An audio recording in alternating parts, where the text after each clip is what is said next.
Hello viewers, இன்றைக்கி வந்து கார்த்திகை 24 நாளும் நான் 24 விதமான குழம்பு பண்ணியிருக்கேன். ஏன்னா நான்வெஜ் சாப்பிடாத மாதம் இது. கார்த்திகை மாதம் நான்வெஜ் சாப்பிட மாட்டோம். அதனால நாங்கள் ஒரு நாளும் ஒரு விதமான குழம்பு நான் வச்சுருக்கேன். இன்றைக்கி வந்து நான் மாங்காய் குழம்பு பண்ண போகிறேன். இந்த மாங்காய் வந்து மரத்துலேருந்து இந்த காற்று மழை அப்போ விழுந்தது.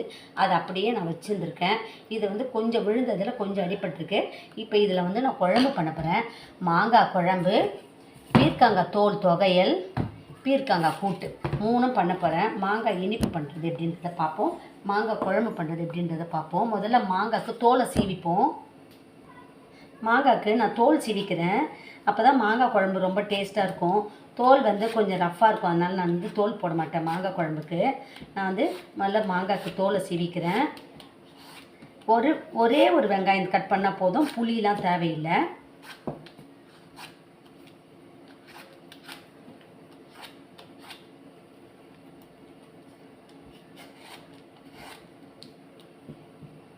இதை தோல் சீவிட்டு அதுக்கப்புறமா கழுவிட்டு நான் சின்னதாக கட் பண்ணிக்க போகிறேன்.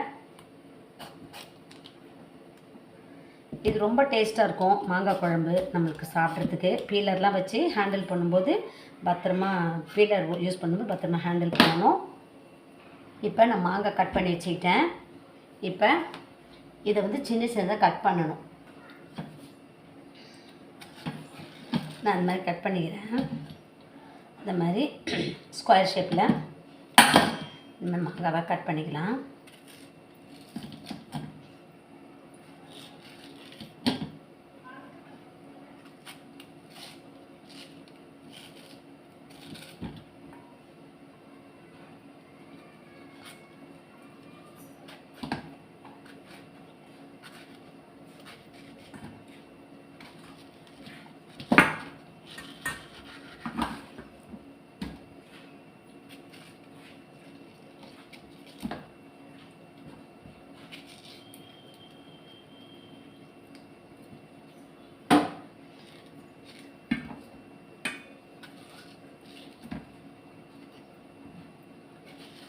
ரொம்ப டேஸ்ட்டாக இருக்கும். மாதா ஊட்டாத சோற்றை மாங்காய் ஊட்டோன்னு ஒரு பழமொழியே இருக்குது. அது தகுந்த மாதிரி நம்ம இந்த குழம்பு, மாங்காய் குழம்பு, சாம்பாரில் மாங்காய் போட்டாலும் நல்லாயிருக்கும், மாங்காய் ஊறுகாய் நல்லாயிருக்கும், மாங்காய் உப்பு வச்சு சாப்பிட்டா நல்லாயிருக்கும். அதனால் மாங்காய்க்கு ஒரு ஸ்பெஷல். நான் அந்த மாங்காய் குழம்புல இந்த கொட்டையை அப்படியே போட்டிருப்பேன். இப்போ இதெல்லாம் வந்து கொஞ்சம் சின்னதாக நான் கட் பண்ணிக்கிறேன். இந்த மாதிரி ரொம்ப பெருசாக போட்டால் நல்லா இருக்காது.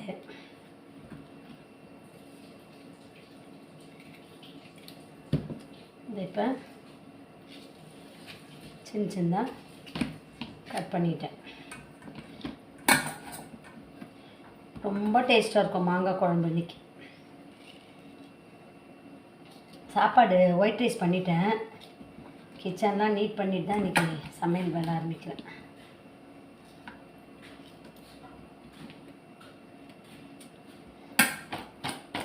இப்போ இதை எடுத்து வச்சுக்கிட்டேன். இந்த கெட்டு போனதில் வேண்டாம்.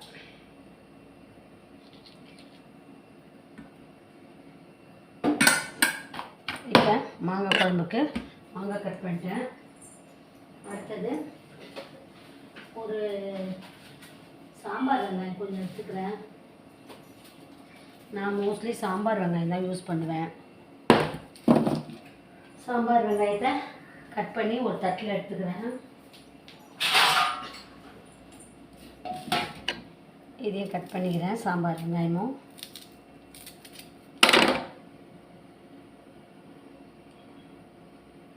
இப்போ வந்து வெங்காயம், சாம்பார் வெங்காயம் தான் போடுறேன். இதை கட் பண்ணி வச்சுக்கிறேன். மாங்காய் கட் பண்ணி வச்சிட்டேன். சாம்பார் வெங்காயத்தை சின்னதாக நான் நறுக்கி வச்சுக்கிறேன். அடுத்தது பீர்க்கங்காவையும் ரெடி பண்ணி வச்சுக்கிடணும்.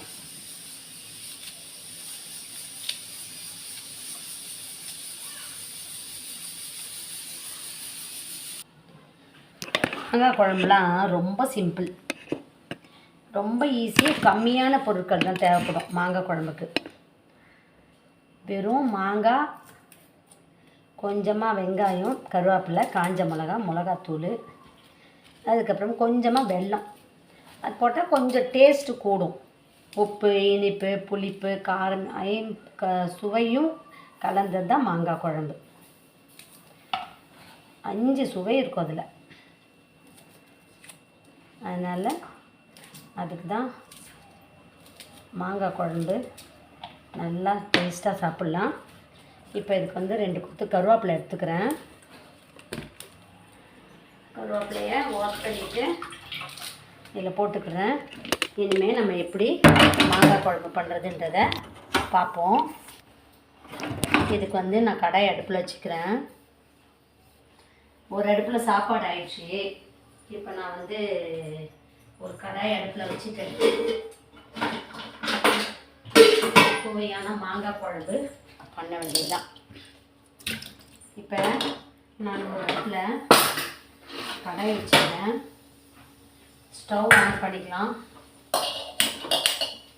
சாப்பாடு செய்யும்போது இந்த இதெல்லாம் கொட்டிருச்சு. அதை வந்து உடனே தொடச்சிடணும். இந்த சாப்பாடு பண்ணியிருந்தேன் பார்த்தீங்களா, அந்த ஸ்டவ் அப்படியே கொட்டிருச்சு அந்த விசு வெயிட் வழியாக. அதனால் இப்போ கடாய் அடுப்பில் வச்சுக்கிறேன். கடாய் அடுப்பில் வச்சுருக்கேன். எண்ணெய் ஊற்றிக்கிறேன். அடுத்தது வந்து இதுக்கு வரமிளகா தேவை. எண்ணெய் சூடாகட்டும். கடுகு போட்டுக்கிறேன். கடுகு பொடி வேணும். நான் கொஞ்சம் வெந்தயமும் போட்டுக்கிறேன். கொஞ்சமாக வெந்தயமும் போட்டுக்கிறேன். கடுகு பொடிட்டோம். கடுகு பொடியுது. வெங்காயம், கருவேப்பிலை போட்டுக்கிறேன்.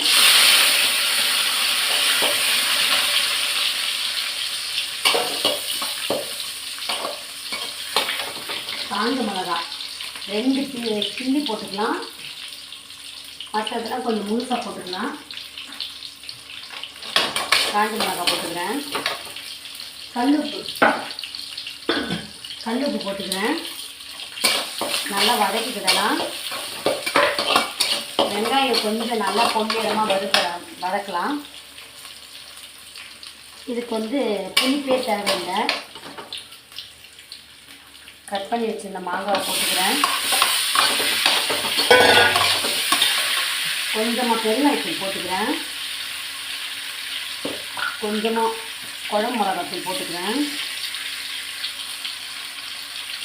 காரம் எவ்வளோ தேவையோ அதுக்கு தகுந்த மாதிரி குழம்பு மிளகாத்தூள் போட்டுக்கோங்க. கொஞ்சமாக நான் காஷ்மீரி சில்லி போட்டுக்கிறேன். இது நல்லா மிக்ஸ் பண்ணி விட்டுக்கிறலாம்.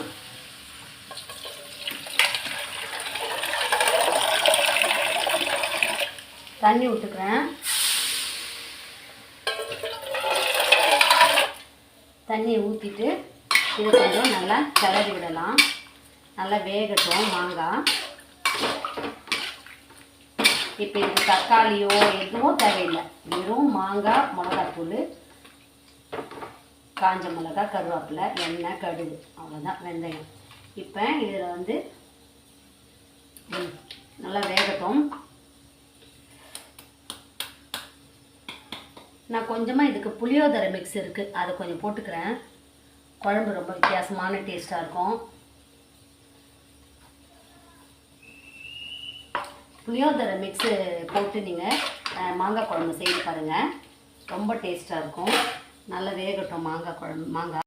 நான் இன்னொரு மாங்காய் கொட்டையும் போட்டேன்ல. குழம்பு அவ்வளோ டேஸ்ட்டாக இருக்கும். அந்த மாங்காய் குழம்பு நல்லா வெந்துருச்சு மாங்காய்லாம் நினைக்கிறேன்.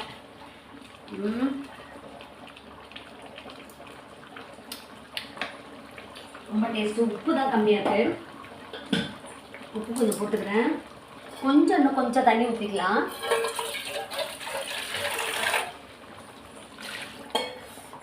நல்லா வேகட்டும்.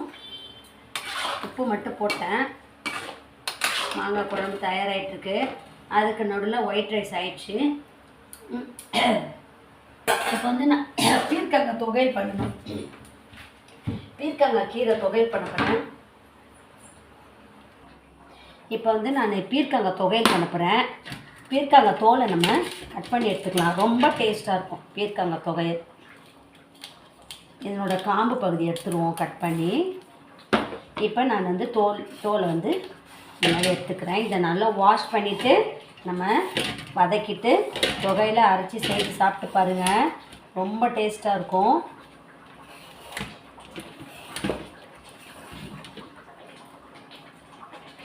மாங்காய் குழம்பு, மாங்காய் வெந்துன்னு இருக்குது, அதுக்குள்ளே இதெல்லாம் முடிச்சிடுவோம் இந்த வேலையை. பீர்க்கங்காய் தோல் வேஸ்ட் பண்ணாதீங்க, அவ்வளோ நல்லாயிருக்கும் பீர்க்கங்காய் துவையல். நான் சொல்கிறத விட நீங்கள் செய்து சாப்பிட்டு பாருங்கள், எப்படி இருக்குன்னு சொல்வீங்க நீங்களே.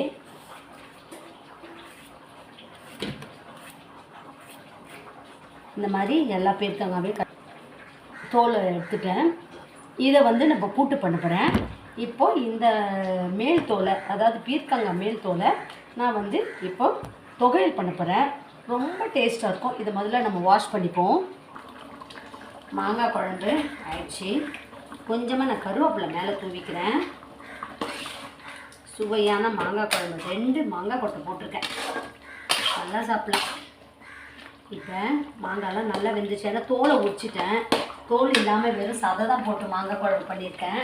இப்போ மாங்காயெலாம் வெந்துருச்சு. நான் கொஞ்சமாக இவ்வளோ வெல்லம் போட்டுக்கிறேன். இதில் வந்து வெல்லம் தான் முக்கியமே. இந்த வெல்லம் வந்து அப்படியே கரைஞ்சிரும்.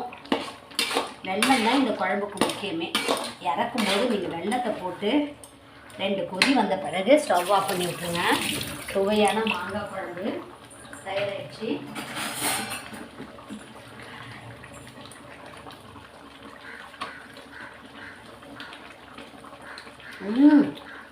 செம்ம டேஸ்ட்டு மாங்காய் குழம்பு ஆயிடுச்சு. ஸ்டவ் ஆஃப் பண்ணிடலாம். நான் வந்து புடலங்காய் கூட்டு பண்ணுறதுக்கு இந்த குக்கரில் சாப்பாடு செய்கிறேன் பார்த்தீங்களா, அந்த குக்கர்லேயே நான் வந்து கடலைப்பருப்பு வேக போட்டுக்கிறேன். கொஞ்சமாக கடலைப்பருப்பு போட்டு ஒரு குக்கரில் வேக போட்டுக்கிறேன். இப்போ தான் சாப்பாடு அந்த குக்கரில் வந்து எடுத்து கொட்டினேன். அதனால் அந்த அடுப்புலேயே நான் கடலைப்பருப்பு வேக போட்டுக்கலாம். லைட்டாக வெந்தால் போதும், புடலங்காய் கூட்டு தயார் பண்ணிடலாம். இப்போ நான் வந்து ஒயிட் ரைஸை ஒரு பாத்திரத்தில் எடுத்து வச்சுக்கிட்டேன். இப்போ இந்த குழம்பு வந்து நான் வேறு பாத்திரத்தில் மாற்றிக்கிறேன்.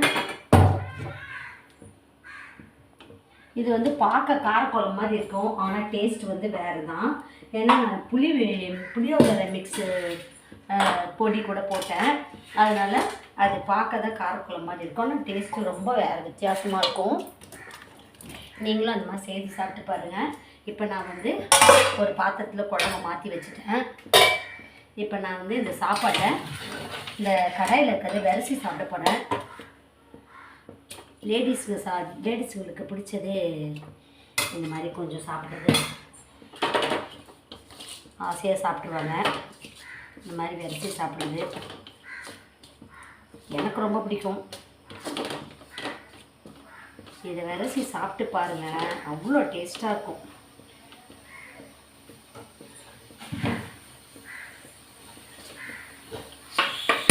கடலைப்பருப்பு வெந்துருச்சுன்னா புடலங்காய் கூட்டு பண்ணிடலாம்.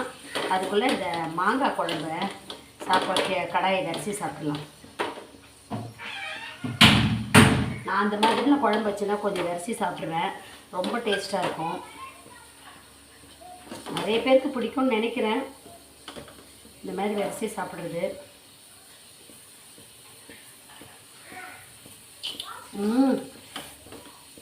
செம்ம டேஸ்ட்டு.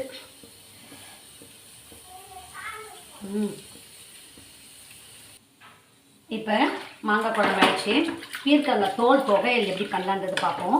பீர்க்கங்காய் தோலை வந்து சீவி எடுத்துக்கிட்டேன். இப்போ பீர்க்கங்காய் தோலை நல்லா கழுவி எடுத்துக்கிட்டேன்.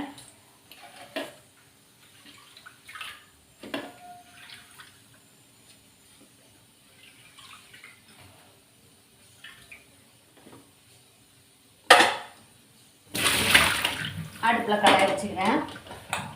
கடாய் காயட்டும். அதுக்குள்ளே பீர்க்கங்காவை வாஷ் பண்ணிவிட்டு சின்ன சின்னதாக நம்ம அரிஞ்சு வச்சுப்போம். அதுக்குள்ளே ஒன்று ஒன்றா தயார் பண்ணால் கரெக்டாக இருக்கும். இப்போ இதை வந்து சின்ன சின்னதாக நான் அரிஞ்சிக்கிறேன். கடாய் காயட்டும். இதை தாளிக்க போகிறதில்ல, அதனால் ஃபஸ்ட்டு தாளித்தே நான் வந்து எண்ணெய்லாம் ஊற்றி கடுகுலாம் போட்டு தாளித்து வச்சிட போகிறேன். சாரி, அரைச்சிட போகிறேன். நான் வந்து எண்ணெய் ஊற்றிருக்கேன், கடுகு போட்டிருக்கேன்.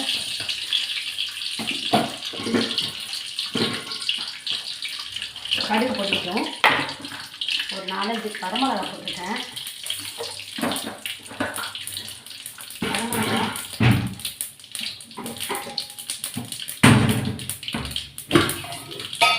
இப்போ இதில் வந்து கடலைப்பருப்பு கொஞ்சம் போட்டுக்கிறேன். கொஞ்சமாக கடலைப்பருப்பு போட்டுக்கிறேன். கடலைப்பருப்பு ஒரு 4-5 பல்லு பூண்டு ஒரு 4-5 போட்டுக்கிட்டு நல்லா கல்லுப்பு கொஞ்சம் போட்டுக்கிறேன்.